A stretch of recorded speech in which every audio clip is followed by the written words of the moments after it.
नमस्कार मित्रों, आज मैं आपके समक्ष एक बहुत ही भारतीय दृष्टिकोण से देखा जाए तो जिसको हम लोग देव भाषा बोलते हैं, जिससे हमारी सभ्यता और संस्कृति जुड़ी हुई है।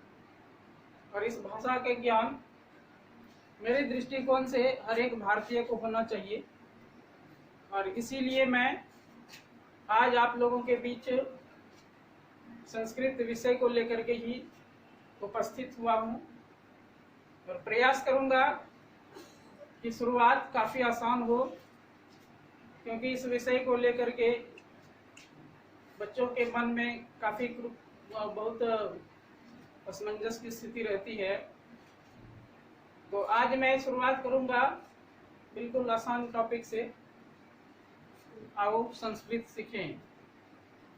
इसमें सबसे पहले हम जानेंगे संस्कृत में धातु का रूपांतरण,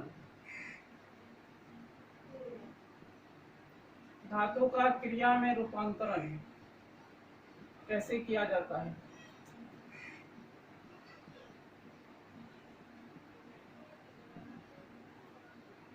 तो सबसे पहले जानेंगे ये धातु है क्या। इसके विषय में अगर आप लोगों ने हिंदी व्याकरण पढ़ा होगा तो इसकी जानकारी होगी कि धातु क्रिया के मूल रूप को धातु कहा जाता है। और यह धातु वचन के अनुसार, लिंग के अनुसार और काल के अनुसार परिवर्तित होता है।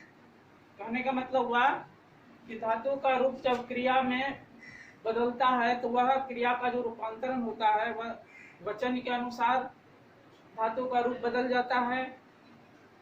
इसके बाद काल के अनुसार, जैसा कि आप लोग जानते हैं, वर्तमान काल, भूतकाल, भविष्यत काल, इसके अनुसार इस धातु का जब क्रिया रूपांतरण होगा, क्रिया में परिवर्तन होगा, तो वो काल के अनुसार भी अलग अलग काल में अलग अलग रूप में आता है ये धातु का रूप। इसके बाद लिंग के अनुसार बदलता है, वचन के अनुसार बदलता है, एक वचन, बहुवचन, इस तरह से इसका रूपांतरण होता रहता है।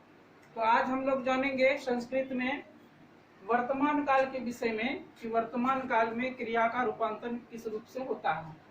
तो जैसे हम लोग जानते हैं कि वर्तमान काल को संस्कृत में ऐसे लकार के रूप में पढ़ते हैं, तो इसको लट लकार के रूप में कहा जाता है। लट लकार, लट लकार का मतलब हुआ वर्तमान काल।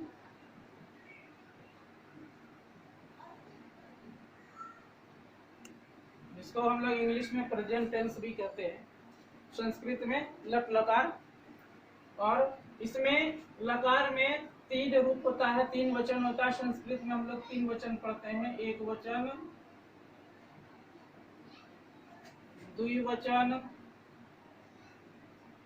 और बहुवचन।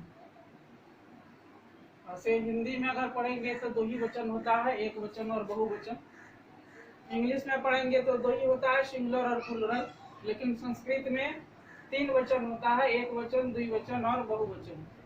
इसी तरह से इसमें पुरुष होता है, प्रथम पुरुष, प्रथम पुरुष, मध्यम पुरुष और उत्तम पुरुष। First person, second person, third person English में बोलते हैं। तो प्रथम पुरुष में जब क्रिया का रूप बदलता है तो इसको हम लोग याद रखने के लिए इसको पढ़ते हैं संस्कृत में ती ताह अंति। घबराइएगा नहीं, अभी हम समझाएंगे इसको। ती ताह अंति, सी थाह था, आमी, आवाह, आमाह। देखिए कि अगर पठ धातु को लेते हैं तो पठ का मतलब होता है पढ़ना। अब ये पठ धातु लट लकार में वचन के अनुसार और पुरुष के अनुसार कैसे परिवर्तित होगा, इसी पर हम लोग देखेंगे। जैसे पठ है, अगर पठ धातु को हम लोग एक वचन में लिखेंगे प्रथम पुरुष में, तो मूल धातु जो होता है वो पठ, उसमें ती लगाएंगे तो क्या हो जाएगा पठती। इसके बाद द्विवचन के प्रथम पुरुष के द्विवचन में क्या है तह, उसमें पठ में तह लगा देंगे तो क्या हो जाएगा पठता। इसके बाद बहुवचन में लगाएंगे पठ में अंति जोड़ेंगे तो क्या हो जाएगा पठंती। इस तरह से हो गया प्रथम पुरुष में एक वचन द्विवचन बहुवचन में पठती पठता और पठंती। उसी तरह से मध्यम पुरुष में आएंगे तो सी है तो पठ जोड़ सी पठ सी हो गया। इसके बाद पठ था हो गया। इसके बाद पठथ। इसके बाद फिर आएंगे पठामी पठ जोड़ आमी पठामी पठावा और पठामा। तो इस तरह से चाहे पठ लेंगे पठ मतलब पढ़ना, वध लेंगे वध मतलब बोलना, मतलब जो भी धातु रूप लेंगे उसमें अगर लट लकार की क्रिया में बदलने के लिए कहा जा रहा है तो लट लकार के तीनों रूप में इसी तरह से जुड़ेगा सब में। अगर वध धातु लेंगे तो वदती वदता वदंती वदसी वदथा वदत वदामी वदावह वदामी। इस तरह से जो भी धातु रूप रहेगा उसका अगर क्रिया रूपांतरण लट लकार में करेंगे वर्तमान काल में तो इसी तीनों वचन के अनुसार और तीनों पुरुष के अनुसार उसमें बदलाव आता है। इसके बाद जब हम इसका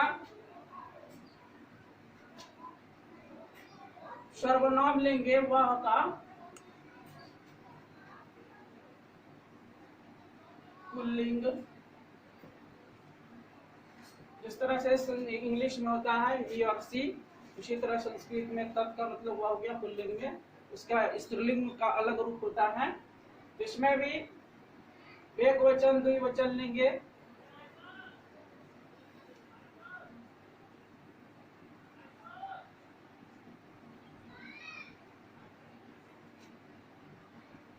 प्रथम पुरुष, मध्यम पुरुष और उत्तम पुरुष।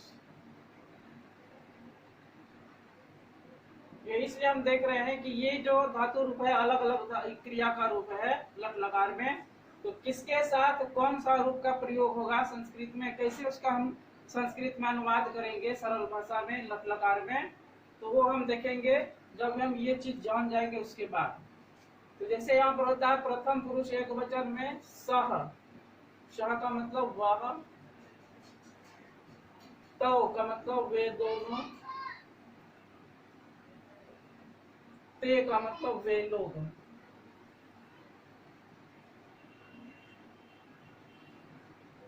तो अब मध्यम पुरुष तुम, युवाम तुम दोनों, और यूयम तुम लोग। उसी तरह से मध्यम पुरुष उत्तम पुरुष में अहम मैं, अवाम हम दोनों, और वयम हम लोग। इस तरह से देखते हैं। तो संस्कृत में अनुवाद बनाते समय या संस्कृत में जब हम वाक्य की रचना करेंगे लट लकार में, तो ध्यान यही रखना है कि जिस वचन का और जिस पुरुष का कर्ता होगा, कर्ता का मतलब जो करने वाला होता है, तो जिस पुरुष और जिस वचन का कर्ता होगा उसी पुरुष उसी वचन का क्रिया भी लेना है। जैसे अगर इसका हम लोग एक वाक्य लिखेंगे, वह पढ़ता है, ये किस काल का है, वर्तमान काल की का क्रिया है, वर्तमान काल का वाक्य है। तो वह पढ़ता है, तो वह देखेंगे वह का मतलब वह कहाँ पर है, तो एक वचन प्रथम पुरुष का एक वचन है, तो सह प्रथम पुरुष एक वचन। तो क्रिया भी लेना है, जैसे पढ़ता है तो क्रिया कहाँ पर लेंगे, प्रथम पुरुष एक वचन में से क्या है पठती, इसका मतलब सह के साथ क्या होगा पठती, वह पढ़ता है। उसके बाद लिखेंगे वे दोनों पढ़ते हैं, वे दोनों पढ़ते हैं। तो यहाँ पे देखेंगे वे दोनों द्विवचन, प्रथम पुरुष का द्विवचन है, तो क्या है तो का मतलब वे दोनों। उसी का प्रथम पुरुष द्विवचन का क्रिया भी हमको लेना पड़ेगा, पठतः, पठतः, तो पठतः। उसके बाद है बहुवचन में वे लोग पढ़ते हैं,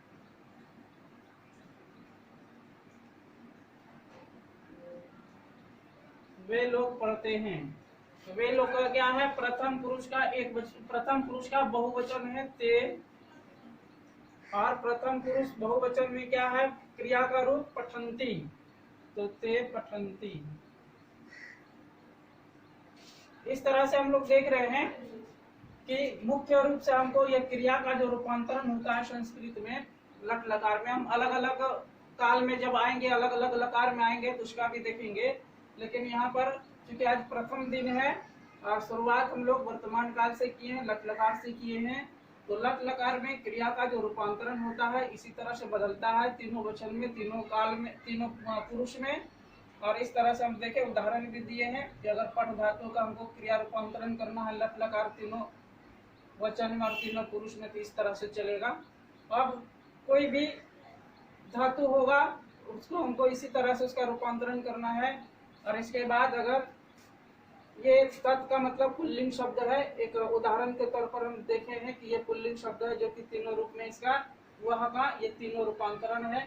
सर्वनामिक शब्द है सह तौते त्वम युवाम यूयम अहम अवाम वयम, तीनों का मीनिंग के साथ दिया हुआ है। अब अगर हमको वाक्य की रचना करना है तो मुख्य रूप से हमको दिमाग में इसको और इसको याद रखना होगा, दिमाग में सेट करके रखना होगा। और इसी को लेकर के हमको जब वाक्य की रचना करेंगे तो एक वचन मध्यम पुरुष, एक वचन प्रथम पुरुष, एक वचन प्रथम पुरुष। मतलब कहने का मतलब हुआ कि कर्ता जिस वचन और जिस पुरुष का होगा, क्रिया को भी उसी वचन और उसी पुरुष का लेना पड़ेगा। तो इस तरह से आपका संस्कृत में वर्तमान काल में वाक्य की रचना बड़ी आसानी से हो सकती है। तो मित्रों आज यहीं तक, अगले वीडियो में फिर मैं इसका अगला सीरीज लेकर के आऊंगा। तब तक के लिए जय हिंद, जय भारत।